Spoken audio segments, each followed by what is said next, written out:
Dopamine, serotonin, melatonin ಮಿದುಳಲ್ಲಿರುವ 3 ಗ್ರಂಥಿಗಳು produce ಮಾಡುವ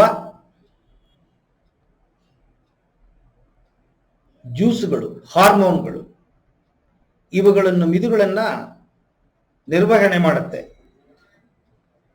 ಖಿನ್ನತೆ ಬಂದವರು ಏನು ಆಹಾರವನ್ನು ತಗೋಬೇಕು, ಏನು ಆಹಾರವನ್ನು ತಗೋಬಾರದು, ಶಕ್ತಿಗಳಲ್ಲಿ ಆಹಾರದಿಂದ, ಪ್ರಪಂಚ ಶಕ್ತಿಯಿಂದ, ಪಂಚಭೂತಗಳಿಂದ, ಪ್ರಾಣಶಕ್ತಿಯಿಂದ,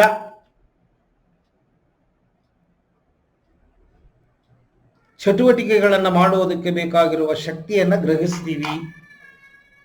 ಯಾವ ಯಾವ ಆಹಾರಗಳಿಂದ ಈ ಶಕ್ತಿಗಳನ್ನು ಪಡಿಬೋದು, ಏನು ತಗೋಬೇಕು, ಏನು ತಗೋಬಾರದು, ನಾವು ತಗೊಳ್ಳುವ ಗಾಳಿಯಲ್ಲಿ ಏರುಪೇರು ಆಗಿರುವುದರಿಂದ ಮಿದುಳು ತನ್ನ ಕೆಲಸವನ್ನು ಮಾಡಿಕೊಳ್ಳೋದಕ್ಕೆ ಬೇಕಾಗಿರೋ ಪ್ರಾಣ ಶಕ್ತಿ ಸಿಗ್ತಾ ಇಲ್ಲ. ಅದಕ್ಕೆ ಏನ್ ಮಾಡಬೇಕು ಅಂತ ಅನ್ನೋದನ್ನ ಕಲ್ತ್ವಿ. ಬಲಭಾಗದ ಮಿದುಳು, ಎಡಭಾಗದ ಮಿದುಳು ಯಾವ ರೀತಿ ಕೆಲಸ ಮಾಡುತ್ತೆ,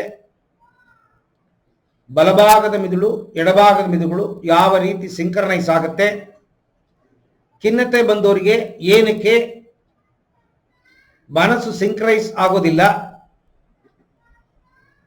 ಮನಸ್ಸನ್ನ ಸಿಂಕ್ರನೈಸ್ ಮಾಡೋದಕ್ಕೆ ಬೇಕಾಗಿರುವ ವಿಧಾನಗಳು, ಆಲ್ಫಾ ಸ್ಥಿತಿಗೆ ಹೋಗೋದು ಹೇಗೆ. ಆಲ್ಫಾ ಸ್ಥಿತಿ ಅಂತನ್ನೋದು ಬಲಭಾಗದ ಮಿದುಳಲ್ಲಿ ನಡೆಯುವ ಒಂದು ತರಂಗಗಳ ಘಟನೆ. ಅದರ ವಿಧಾನಗಳನ್ನು ಹೇಳ್ಕೊಟ್ಟಿದ್ದೀನಿ. ಪ್ರಪಂಚ ಶಕ್ತಿಯನ್ನು ಪಡೆಯೋದು ಹೇಗೆ,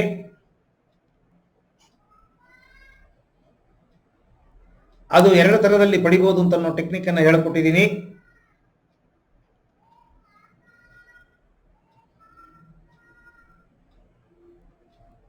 ಮತ್ತೆ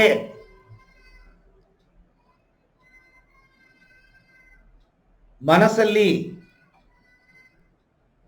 ಬರುವ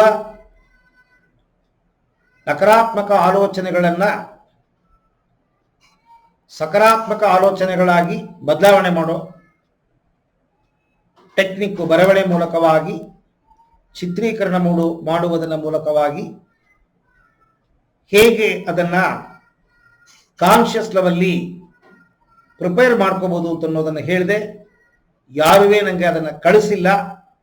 ನೀವು ಇಂಟ್ರೆಸ್ಟ್ ತೋರಿಸ್ತೇ ಹೋದ್ರೆ ನಾನು ಏನು ಮಾಡೋಕ್ಕಾಗಲ್ಲ. ನೀವು ಇಂಟ್ರೆಸ್ಟ್ ತೋರಿಸ್ಬೇಕು, ಆವಾಗಲೇ ನಾನು ಮಾಡಕ್ ಸಾಧ್ಯ. ಓಕೆ, ಈಗ ಈ ಶಕ್ತಿಯನ್ನ ಉಕ್ಕಿಸೋದು ಹೇಗೆ ಅಂತ ಅನ್ನೋದನ್ನ ಕಲ್ತೀವಿ. ಈಗ ಮಿದುಳಲ್ಲಿ ಬರುವ ಆಲೋಚನೆಗಳು, ತಪ್ಪಾಗಿ ಆಲೋಚನೆಗಳು ಬರ್ತಾ ಇದೆ. ಆ ತಪ್ಪು ಆಲೋಚನೆಗಳನ್ನ ಬರದೇ ಇರಾಗ ಮಾಡೋದು ಹೇಗೆ ಅಂತ ಅನ್ನೋ technique mind reprogramming, right bright reprogramming.